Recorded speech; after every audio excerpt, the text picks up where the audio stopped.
So hi guys! Welcome back again to my YouTube channel. So today is Sunday. Happy Sunday sa inyo guys. So ayan, we have another vlog na naman regarding EPS topic exam. So marami pong naghihintay kung kailan ba ang registration, kung kailan ng exam, and kung ano yung mga requirements or mga kailangang ihanda sa darating na EPS topic registration and exam. So, yun ang pag-uusapan natin for today's video guys. So, kung interested ka, please keep on watching! So, majority, lahat dito, syempre, hinihintay kung kailan ang announcement for registration. Pero as of now guys, wala pa rin tayong balita galing kay DMW and HRD Korea. So, ang magagawa lang talaga natin ngayon ay maghintay. Pero sana this coming week or next month, sana meron na tayong marinig na announcement galing sa kanila. Kasi alam naman natin na malaki ang quota for this year 2024. Diba? 165,000 na mga EPS worker ang quota nila. Pero guys, hindi po ito para sa Philippines lang ha.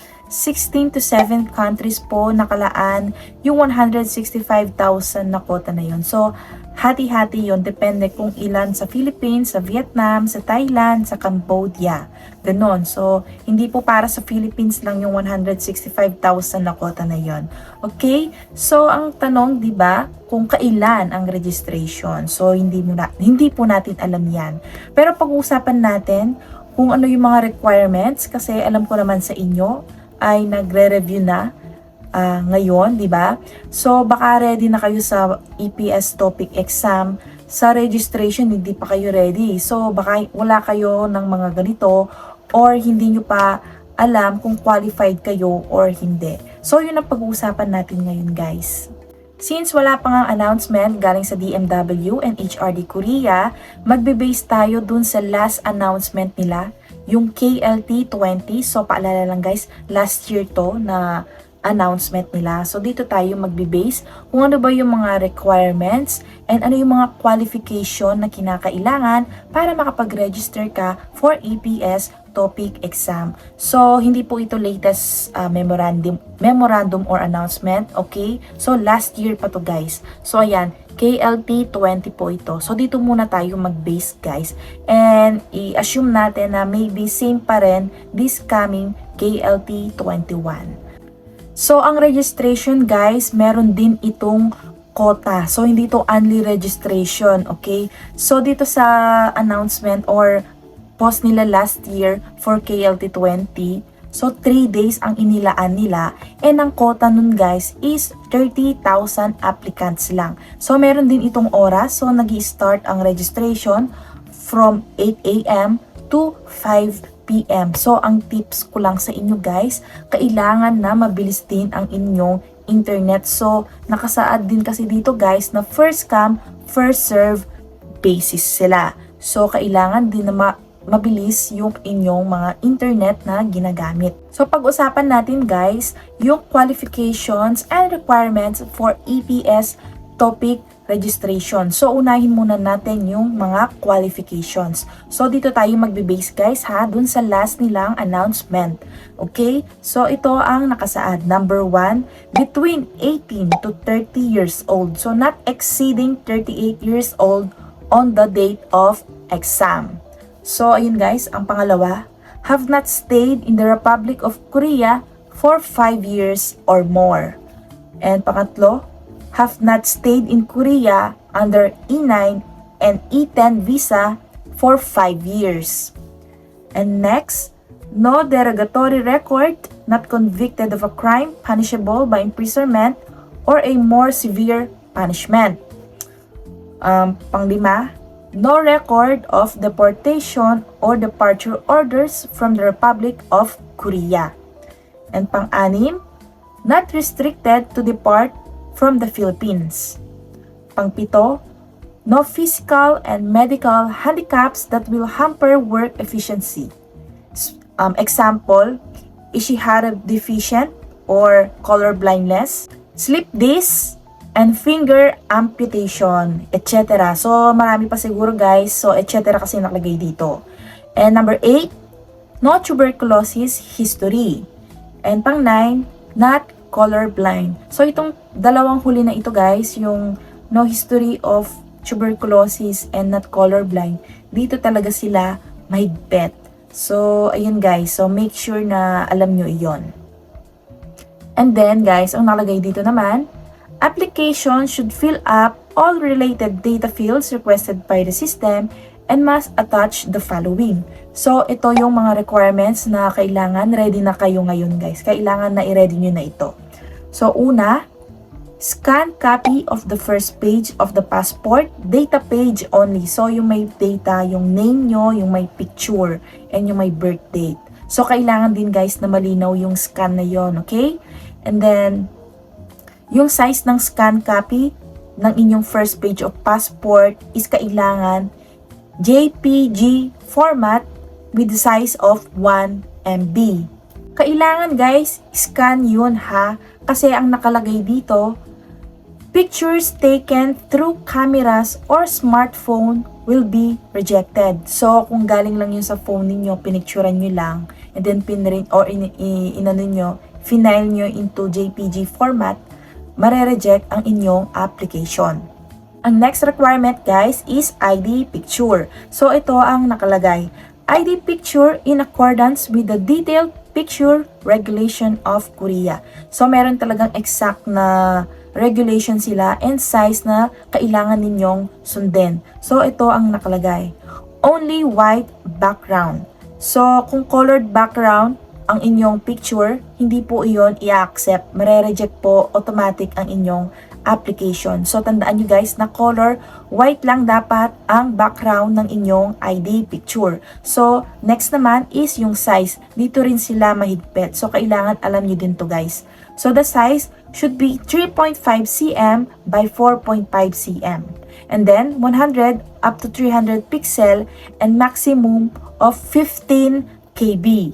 And of course, kailangan ang format is JPG format.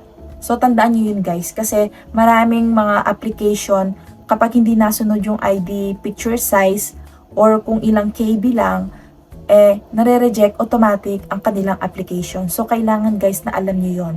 So, ngayon pa lang, i-check nyo kung tama yung measurement, yung size, yung KB ng inyong ID picture. And syempre guys, hindi kasi nakalagay dito.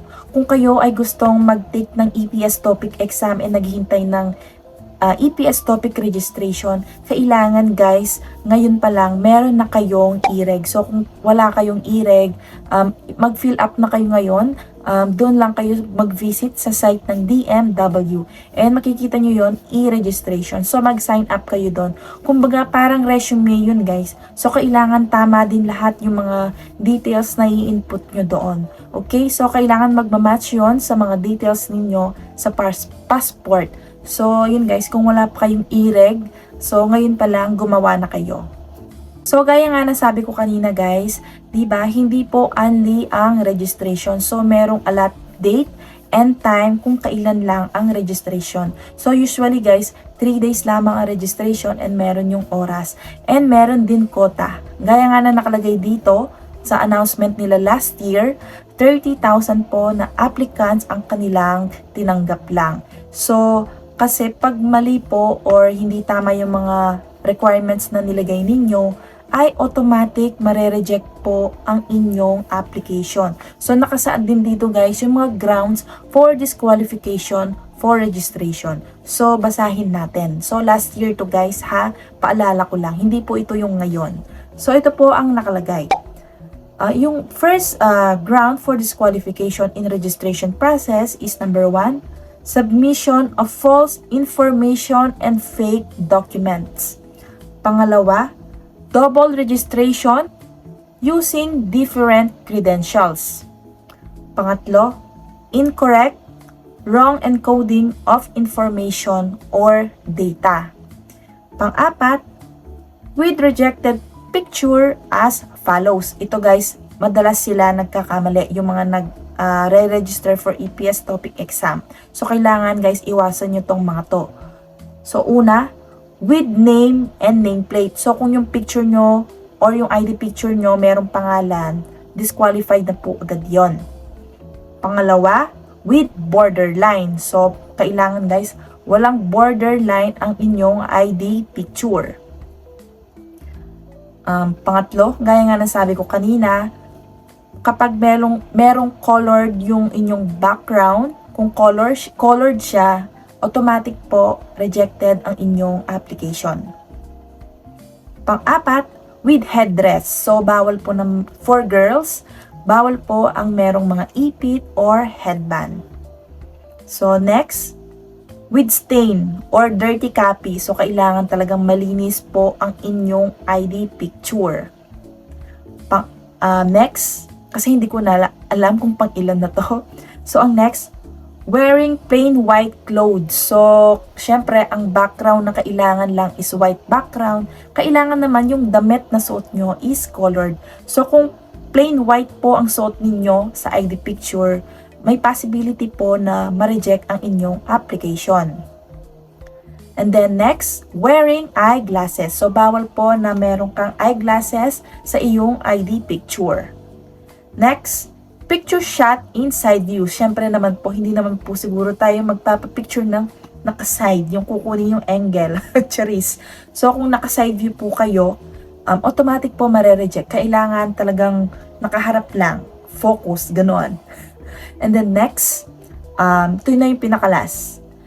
Picture captured or edited from passport. So, meron kasing iba na yung sa picture lang nila sa, nabubulol na ako, picture lang nila sa passport yung ginagawa nila. So, pipicturean nila yung passport and then ika-crop lang nila yung pinaka-picture. So, hindi po pwede yun guys. Pag ganun ang inyong ginamit na ID, ay automatic pong mare-reject ang inyong application. So, bali yun lahat guys, ang mga qualifications, requirements, and the grounds for disqualification for registration process. So guys, yung mga requirements, kailangan ngayon pa lang ready na yung scan copy of your passport. And kailangan valid yun guys, bawal po yung nearly expired na. And then yung ID picture ninyo. And kailangan din na meron na kayong e-registration. Okay? And yung mga grounds of disqualification guys, tandaan nyo din yun. Especially doon sa ID picture. So, ayun guys, kasi hindi naman porket pasok ka dun sa, for example lang ha, doon sa 30,000 na applicants, ay automatic na pasok ka na sa registration for EPS topic exam. So, hindi po ganun. I-assess pa nila yon, and kung meron kang mga grounds doon na ginawa, ay automatic po na disqualified ka na and hindi na po magpo-push through ang iyong application for registration. So, in short, hindi na po kayo makakapag-take ng EPS topic exam. So, yun, maghihintay ulit kayo ng next registration pag ganon. Okay? Kaya kailangan natandaan nyo rin guys yung mga grounds for this qualification. And, of course, kailangan ready na rin ang inyong mga requirements. Okay? So, ayun guys, sana na mayroong naitulong yung video natin for today.